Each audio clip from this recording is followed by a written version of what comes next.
Good evening. My name is Joe Sam Robinson. It's my pleasure to have us with us today, Senator John Kennedy. Welcome, Senator Kennedy. Now, you're more than that. If I can get your titles correct, you're you're the Speaker Pro Tem. Did I get that right? President Pro Tem. President Pro Tem. Of the Georgia Senate, yes, now, sir. Now, tell me about that. What does that mean? Well, it is a great honor to get to serve in that capacity because it means that within the leadership structure of the Georgia Senate, it is the top spot. You have the President Pro Tem, right. Then you have the Majority Leader, and then right. you have the Caucus Chair, and then the Caucus Whip, or actually it's the Whip and the right. Chair. Those four offices are the structure of the majority. The President Pro Tem, however, is the only one that's elected by the entire Senate body. Is that right? It is, and so I have been elected twice now. So in 2023, I was honored to be elected by the entire Senate body to serve. And so the President Pro Tem simply means temporary president, and it right. comes from the fact that the Lieutenant Governor in the Georgia Senate is the president yes. of the chamber. So I'm just the temporary president, meaning yes. I preside as president when the Lieutenant Governor is not there. Well, and so I would preside over the chamber. That's sort of the day-to-day functions if he's not there. But then more to the job, the administrative side is everything administratively on the Senate side of the Capitol generally falls under the Pro Tem's office. So that's a very responsible position. And, well, did you get there on the basis of charm, or you've been there a long time? You're a hard worker. That's quite an honor, actually. Your colleagues put you in that position, and it's a nice honor. Well, thank you. I appreciate that. It really is an honor, and I have enjoyed working hard for our Senate chamber and my caucus, and for good conservative common sense measures to get good policy coming out of the Capitol for all the good hardworking folks that we have in Georgia. As a senator, I have the privilege of representing the 18th District, which is 6 counties here in Middle Georgia. Yes. It's about half of Bibb County, about the northern quarter to third of Houston County, and then it's all of Monroe County, all of Peach County, all of Crawford County, and all of Upson County. So that's my Senate district. But then getting to serve as the Pro Tem really requires but gives me the opportunity to think of issues on a statewide basis. Well, that's a big deal. I mean, there are 11 million people in Georgia. It's the really equivalent of a small country as far as its GNP. It's very prosperous. Yeah. There are many, many forces afoot. And I think the last legislative session was pretty successful. Is that a fair statement? I mean, are you pleased with how things worked? I am. Thank you for asking the question. I am very pleased. I think we got a lot of good legislation passed, and as I tell my constituents all the time, some of the best service that I do for them is not just passing good legislation, but stopping bad ideas that folks are trying to turn into Georgia laws that we all then have to live with. But Dr. Robinson, I think we had a very good session. It's a continuation of the great leadership under Brian Kemp as a governor, yes. and who's done a great job of having his hand on the leadership of the state. And the Republicans in the House and the Senate coming together, 2025 was a good example of what can happen when folks go to the Capitol and work for good conservative common yes. sense measures and work together. And so we did. We passed some good legislation on several fronts, and I'm very pleased with what we got done. But there's always the second year, as you know, and yes. a lot of viewers know that it's a biennium. So 25 is the first of 25 and 26, that legislative session. Yes. So there's some bills that were left on the table, so to speak, that will come back. And whatever was dropped and vetted during the 25 session that didn't get passed, unless it was attempted to be passed and failed, yes. then those are alive and for consideration for 2026 when we go back in January. Well, let's talk about some of the three-pointers that the Republicans put through in the legislative basketball court. And one of a substantial consequence, and I know you played a major role in this, was tort reform. And maybe you can opine on the adventures to get that passed. I think Otto von Bismarck called politics a sausage factory.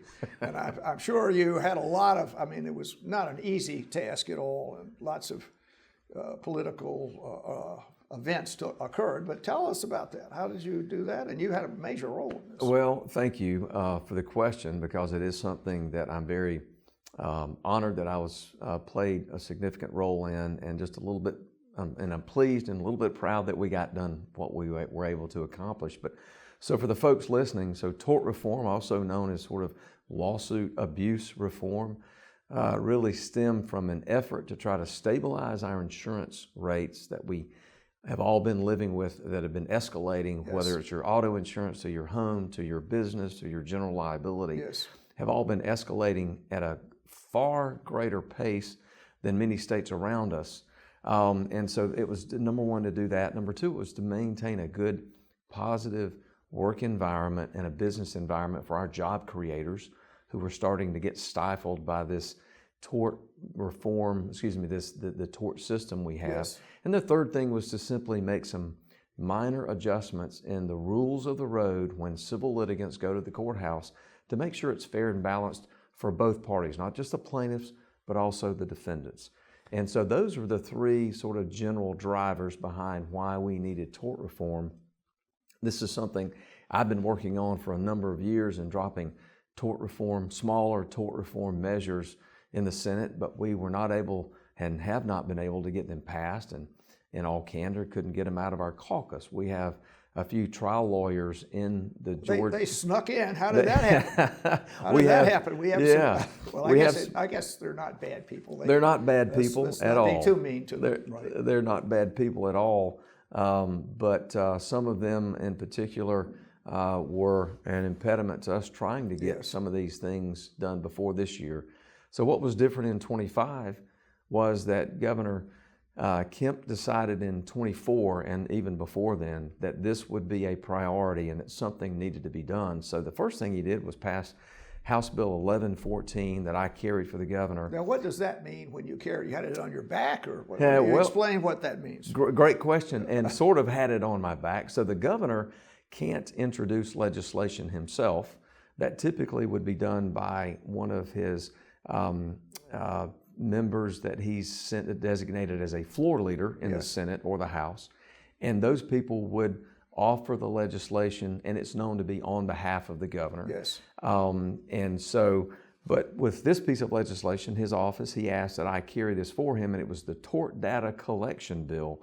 And it simply was a measure that said, let's go out, this is in 2024, so not this session, but the previous session.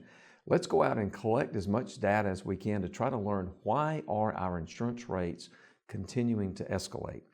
And what it did, it charged our insurance commissioner with going and getting information from insurance companies to try to explain the problem. Right. And as you might expect, there were multiple aspects to it, but a significant part of it was the tort system that we have on how are personal injury cases resolved in the courts of Georgia.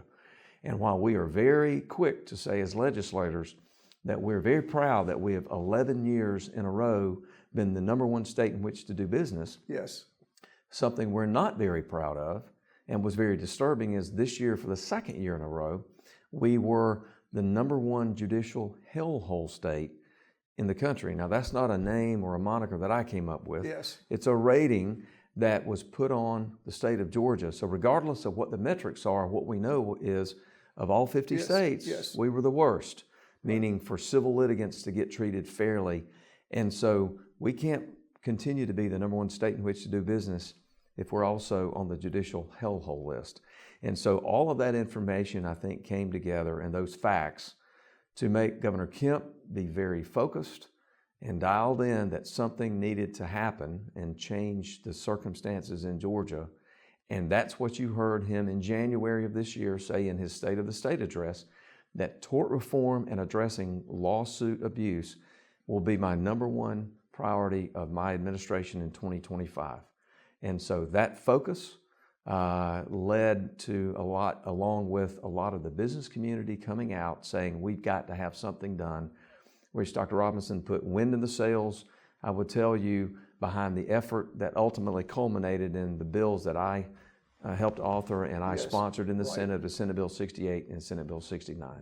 Wow, well, that was quite a journey, and it wasn't easy, and I'm sure there was a lot of blowback, and just to get this accomplished, many people, how can I say this, exploit the system, possibly, and there are really these extreme cases that happen. And the privilege of litigation still exists for the citizens. This didn't take away any fundamental right they have but it just refined it and made it a fairer process. That is fair? it is very fair, and I'm glad you said that, because one of the false narratives that was put out by the opponents of these lawsuit abuse reform measures was to say, well, this is going to prevent people from getting fairly compensated in the court system, and nothing's further from the truth. That was not the objective. The governor made it clear that folks that have been injured at the hands of others need to have the ability to go to the courthouse and be fairly and fully compensated. And with this bill in place, plaintiffs or people that have been injured that choose to sue will be fairly and fully compensated, or at least allowed that opportunity under the rules of how the courthouse works and the courtroom works. So that is absolutely left intact. What it simply did was rebalance some of the rules so that everybody's treated fairly. There were 8 sections in Senate Bill 68, some of them substantive and some of them related to the procedural rules that by which the judge and the lawyers try the cases in front of juries. Well, I think if you look at the situation that existed prior to this, it was pretty extreme. I mean, there are these cases that appear with billion dollar judgments, things happening, just miscarriages, you could say, that the system needed correction. And if you compared the earlier Georgia legal system to other states, there were some things that were fairly out of kilter. I mean, this is nothing that's unbelievable that happened. It just made an effort to make things better for the citizens in the state, make more jobs, and their insurance go down some, and all the stress and turmoil that happens with millions of inappropriate cases filed. Reducing that was a great step forward. And now, the state is really doing well in many ways, and its business community, it's really up there. People are moving here. Unfortunately for indigenous inhabitants, having all these people rushing in, but that's good. So many people are coming in, the state's population is up, and there's a substantial budget surplus, is there not? There is. We do have a substantial budget surplus. Again, I want to give credit to the governor's office and his conservative budgeting philosophy. And fortunately in Georgia, we're required to have a balanced budget, something I wish we had at the federal government level, but that's other that's people. A fact that's not popularly appreciated. I'm glad you mentioned that. Well, that's a good story. Yeah. But it still doesn't mean that we ought not be, or that we can't be and shouldn't be, very thoughtful in not only how we budget, because budgets, when you have to have a balanced budget, is a function of how much tax revenue that you take from hardworking Georgians to make that budget balanced. Yes. And I think that's where Governor Kemp, as well as the House and the Senate, have worked well together to spend hardworking Georgians' money very wisely and do so prudently in a way that returns something of value and services back. But with our growing economy typically comes greater revenues, and so that has resulted in now the accumulation of, it's depending upon who you talk to and at what time and what all is included, roughly a $10 to $12 billion surplus that we have. And but it is those policies that have allowed us, Dr. Robinson, to return money back to hardworking Georgians. If you add up the $1 billion in tax return that's going back to Georgians this year, the $1 billion that was returned last year, the gas tax suspension, the property tax relief. Well, can you talk about those two things? Sure. Gas and property tax? You may remember that we had a suspension of the gas tax that Governor Kemp came out and said it was at a time when inflation, the Biden policies had produced raging inflation. Yes. And folks were having trouble in making hard decisions in the grocery line of the food that they could buy. And so one way, with the revenues going up and Georgia doing well, and as you said, we all, as Georgians, we all understand why everybody wants to come to Georgia. Well, okay. It's a great place to be. I guess we have room for them. Anyone that wishes to appear, that would be good. But all of that produces good economic drivers and more tax revenue. And so he suspended the gas tax for a period of several months. I don't remember exactly how long, but that saved I think it was around 25, 26 cents a gallon off of the retail of the pump with those taxes being suspended. So that and the other collective measures that we have voted on and taken efforts to give money back to hardworking Georgians, and we still have a nice surplus, as you mentioned. And so that is, in addition to that, we have a nice rainy day fund. Now, what exactly is a surplus and what is a rainy day fund? So we have a designated fund. That's it's the state's savings account, or the rainy day fund, as we sort of call it, which is a designated amount that I think is around $2.5 billion, somewhere in that. Big number. Big number.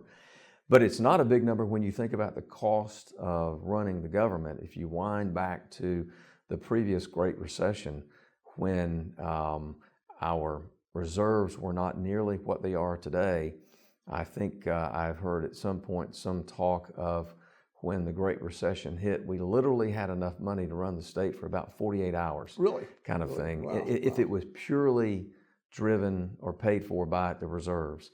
And so over time, we've increased that number. And so that is simply to give us that cushion so if we do have an economic downturn. But it also helps Georgians every day, because when we choose to borrow money in the form of bonds, we pay a very, very low interest rate because the credit rating of this great state of ours is so good. So it's those good fiscal policies that banks and the markets look and say, Georgia's a great place to invest. We're willing to loan money to the state of Georgia at a very, very low rate. And so again, just being smart and good conservative leadership inures to the benefit of this whole state for us. Now, there's a lot of discussion, at least in Washington, all these things that are underway that are, terrible, for rescinding money for, I don't know, squirrel gender checks in Rhodesia or something, I don't know, but whatever. I mean, are things being watched carefully in the Capitol as far as you can tell about money being expended? Are we doing things that are appropriate? Do we have a way to look after that? You know, that's a great question, and with all of the work that the DOJ committee has done Yes. At the federal level, people ask, well, do we have something like that at the state level? And I would tell you that the state budgeting process is much more rational, much more reviewed, and I would say much better than the federal level. Admittedly, I have not and am not serving at the federal level, so I don't know the process intimately. I have some sense, and I read the newspapers we all do. Right, yes. But I would tell you that at the state level, there's always room for improvement. There's always ways to do things more efficiently. There's always ways to make state taxpayers' dollars go further. But I would also tell you that the process we go through generally vets out, I think, a lot of the waste and hopefully the kind of abuse that occurs, what we hear about so much at the federal level. But there's always, we need to keep a watchful eye over it, because every dollar that goes into the state coffers, some Georgian who worked hard for that money sent that money to us to spend it wisely. And so we have to be very vigilant at all times. Well, I rather like that attitude. I send a few shekels myself, but I'm happy to hear they're being looked after. Well, now there are a lot of things going on, and there are many bills that you participated in. And let's see, is there something about female athletics or something along those lines?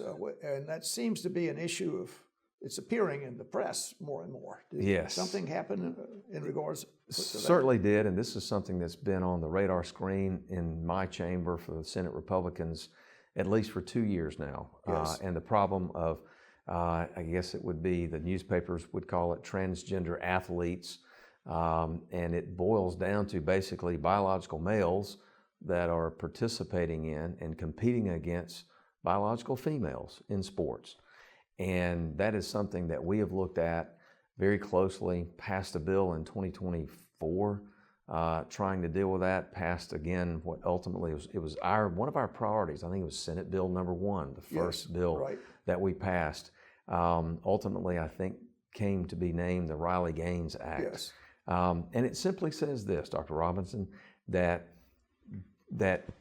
for people participating in team sports, you will participate on the team of your biological sex determined at birth. Yes. And it's pretty simple.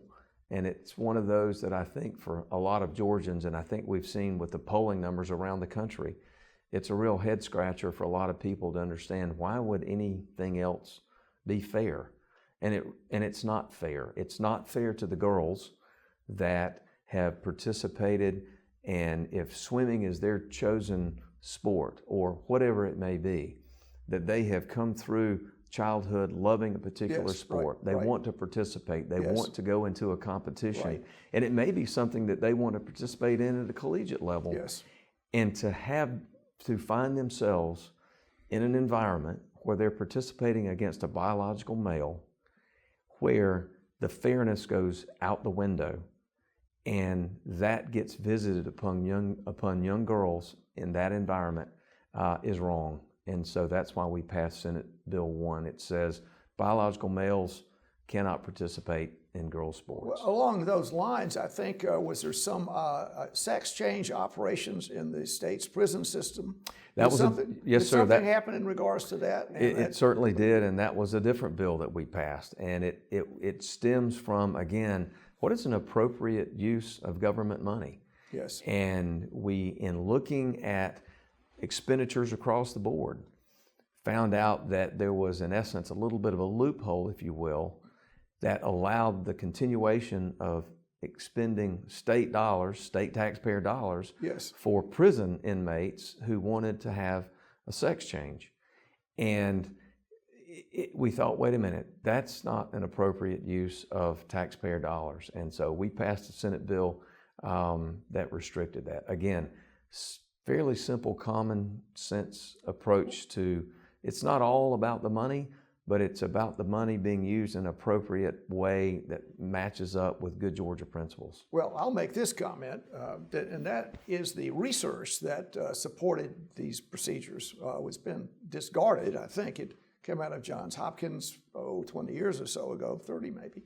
And the people that did it, it turns out our numbers are wrong. Moreover, these procedures have terrible complications. So it's a real mistake for anyone to cavalierly do that. I mean, I will just say that. There are many, I won't get into the particulars of that, but that's a real physiologically dangerous thing to do. And all your cells are imprinted at conception. So you're either XY or double X. And occasionally there are people that maybe have an unusual hormonal or a chromosomal picture.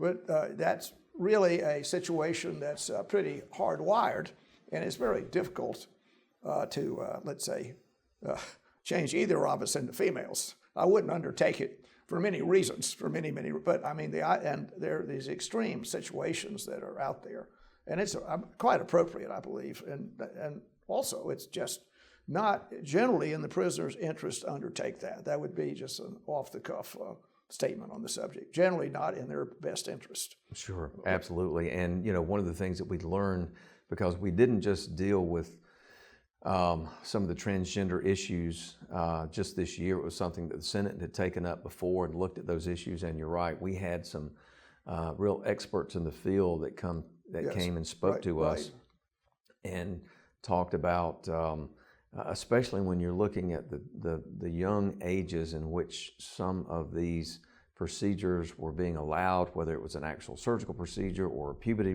blockers or something that would put a child's health on a very different trajectory. And to the point you're making, what's so critical about it is in some instances it's irreversible. And now you've got a child that has made a decision, perhaps with the aid of others, but nonetheless at a time in their life where maybe they're teenagers or even younger in some instances, that makes a decision or is allowed to make a decision that changes their entire future. And we wanted to make sure Georgia had a different approach to not allowing things that could ultimately be harmful to children.